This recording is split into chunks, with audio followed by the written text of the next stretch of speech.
Hi, everybody. My name is Peter Casper. I'm the founder of Higher Standard. We are Team Higher Standard with Miles and Fani helping out. And Higher Standard is a mobile app that rewards users for engaging and reviewing products, which helps us generate valuable data surrounding post-purchase behavior. So for the pains and solutions in the marketplace, we've identified that one of the bigger pains at the high price point for premium products, as well as lack of transparency and information as it relates to specific product effects and really what's inside of the cannabis product. Being an avid consumer of cannabis, I've been able to identify these particular pain points, as well as going through informal interviews with consumers and bud tenders to understand their problems as well.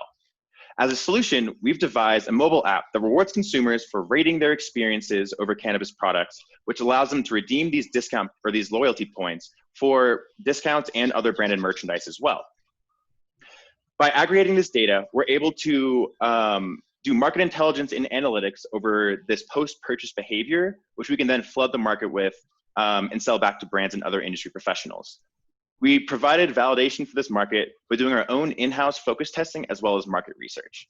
Now I'm going to pass it off to Miles to go through the overview of the market. Okay, great. So as it relates to trends, there's been an overall shift and a wave of destigmatization as it relates to the cannabis industry at large.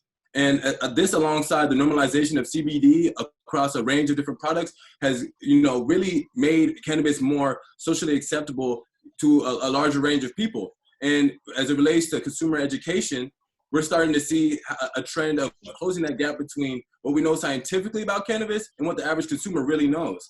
As far as drivers, we see that during COVID, it's been labeled as an essential business. And having this status, it creates a lot of, a large boom in terms of the market. And as we've seen with increased normalization and destigmatization, there's also been an increase in media exposure. And following this, there's also been increased acknowledgement of the medical potential of cannabis and its different other health benefits. And as we've seen most recently in the 6 states that are currently on the ballot for legalizing cannabis, creeping legislation offers a new opportunity for the market to boom. Thank you, Miles. So the 3 figures that you're seeing on this slide are our TAM, SAM, and SOM.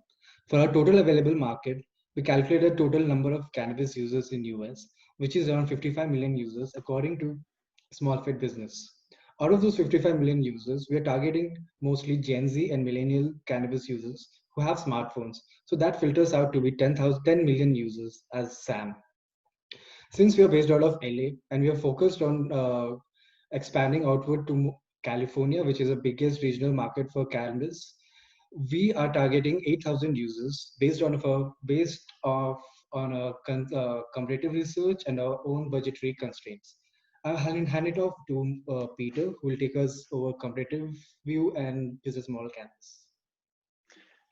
Thanks so much, Fani. So looking at our competitive landscape, we see 3 primary areas in which we'll be facing the most competition. As it relates to commerce, we see Leafly, Weedmaps, and Dutchie being the primary leaders in this particular segment for the way that they provide discounts and other opportunities to buy more for less for consumers.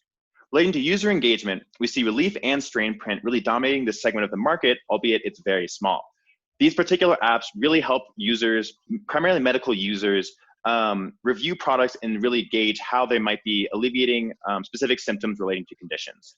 For data services, we see Headset, BDSA, New Frontier Data, and MJBiz Daily being the primary leaders in this market, who are using solely POS data to drive market intelligence and research that they can provide to the industry. So looking at our business model canvas, you can see the key partners, activities, and resources that we're using and utilizing for our app, as well as the value proposition which we're bringing to the market. You can see the various customer relationships, segments, and channels that we're looking to utilize, and our different cost structures and revenue streams that we're primarily looking to build up our model. So thank you so much for listening. We're Team Higher Standard.